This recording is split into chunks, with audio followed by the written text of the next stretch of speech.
Hi, movie recapped here. Today I'm going to explain a horror show called Midnight Mass. Spoilers ahead, watch out and take care. The story opens with a montage of scenes from the unfortunate life of a young man named Riley Flynn.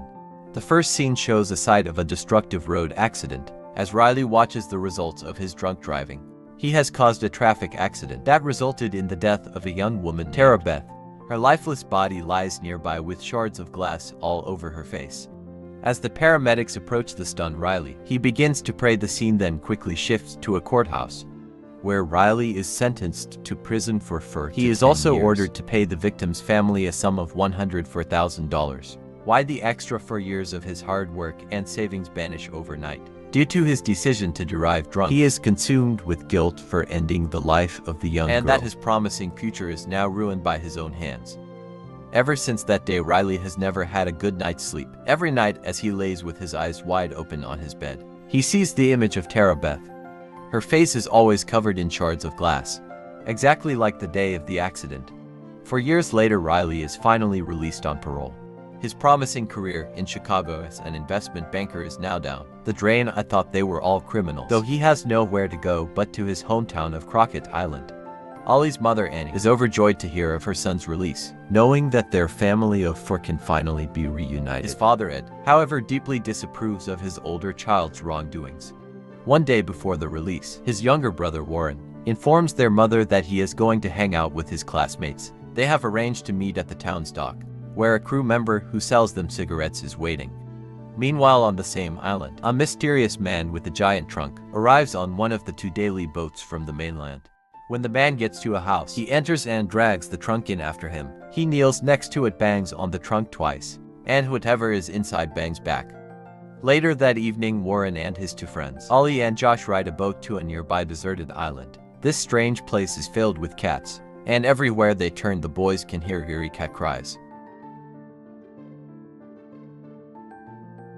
They arrive at their usual spot and begin smoking. However, in the midst of their lively conversation, Warren sees a ghostly figure flash by.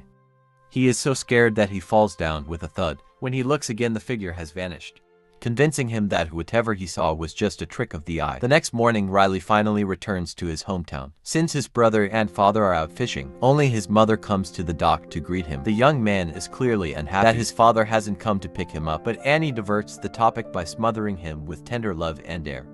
At the same time, a middle-aged woman named Bev also arrives at the dock. She is responsible for the island's singular church, St. Patrick's. Bev is there to pick up the elderly priest, Monsignor John Pruitt, but rather strangely, no one on the boat has seen the priest, which leaves Bev feeling very puzzled.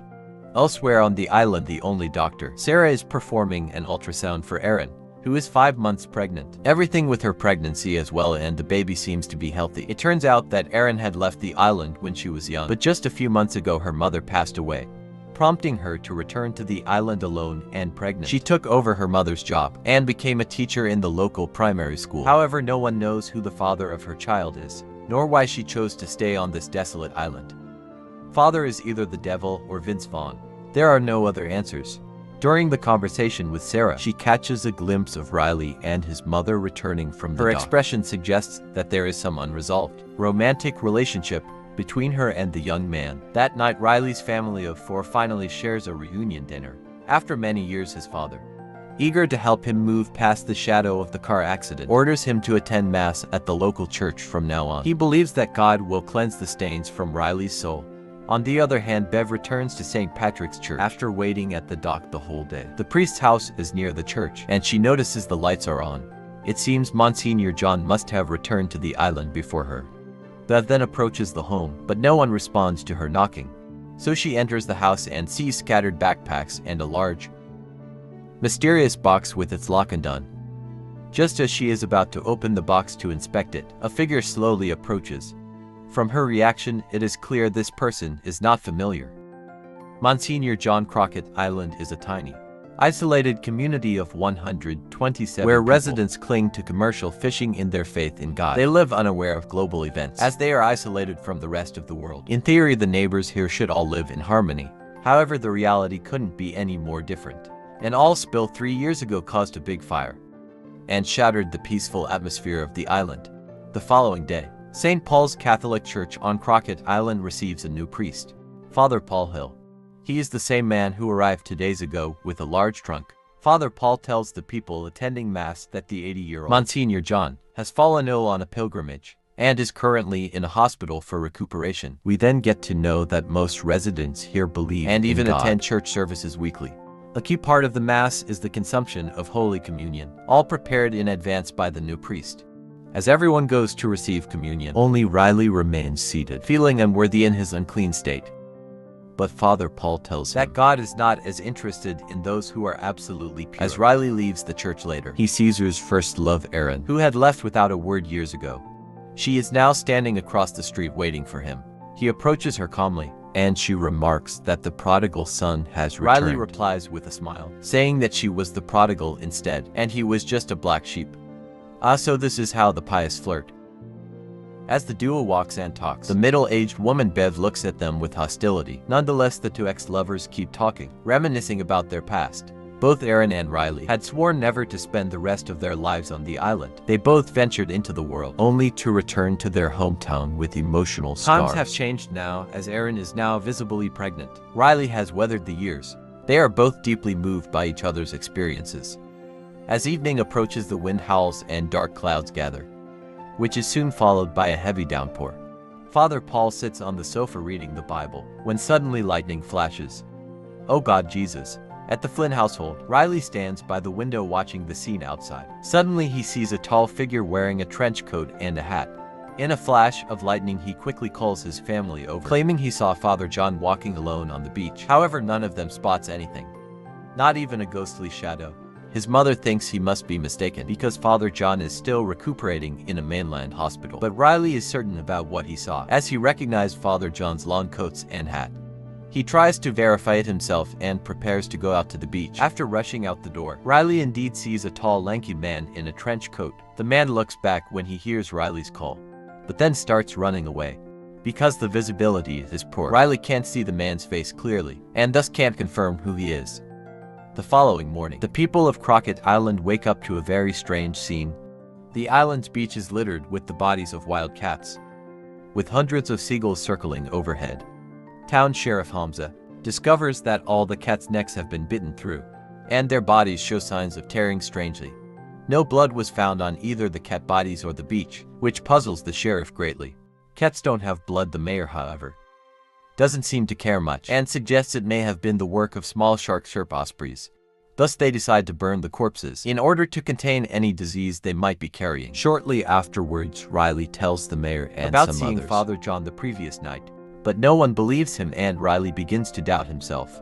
It turns out Father John is still in a mainland hospital, and couldn't possibly have left at night. That afternoon, only 3 people attend the church mass sides: Riley's mother and an old lady. A young girl named Lisa, who is paralyzed in both legs, is present. All 3 drink the holy wine and eat holy bread.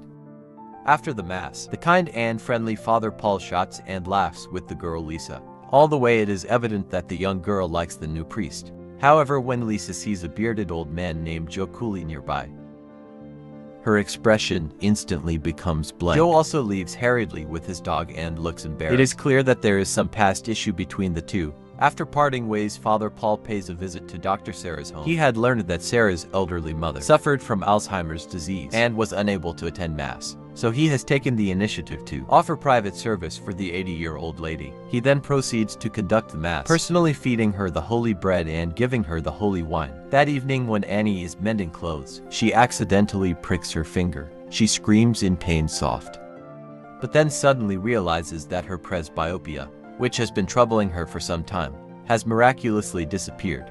A shocked Annie then wonders if such an eye condition could heal on its own. Before she can dwell on it further, Riley returns home. He had gone to the mainland for an Alcoholics Anonymous meeting and seems to be in low spirits. As he lays in bed, the image of the victim girl that he had accidentally killed on Sam, again that same night, an unidentified flying object, appears to be searching for a place to land. It eventually settles on an abandoned house on the island. A few days later on Easter, St. Patrick's Church organizes a communal meal. The entire island community comes together to eat, drink, and be merry during the celebrations. The priest tells Riley that he plans to hold a weekly sobriety meeting at the church. This would mean that Riley wouldn't have to make the difficult trip to the mainland every week. While everyone is busy feasting, an unknown person feeds Joe's dog with a mysterious snack. This causes the pup to collapse in pain, with blood pouring from its mouth. When Joe notices this, he is utterly devastated. He holds back his tears and asks who would commit such a cruel act against a helpless dog.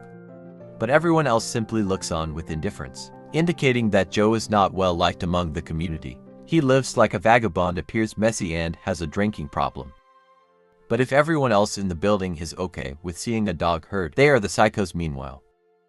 Erin's attention is drawn above who is standing nearby. Just the day before, she had seen her sneakily handling rat poison in the school's storeroom. Joe also seems to know who is responsible for killing his dog.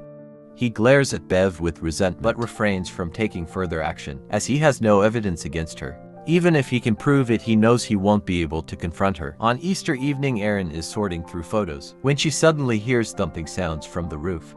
She looks out the window and sees a figure dressed like Monsignor John. Sarah Bush, on the other hand, at the doctor's house, Sarah's elderly mother begins shouting. The old lady claims that she saw her husband's figure, though he had died 15 years ago.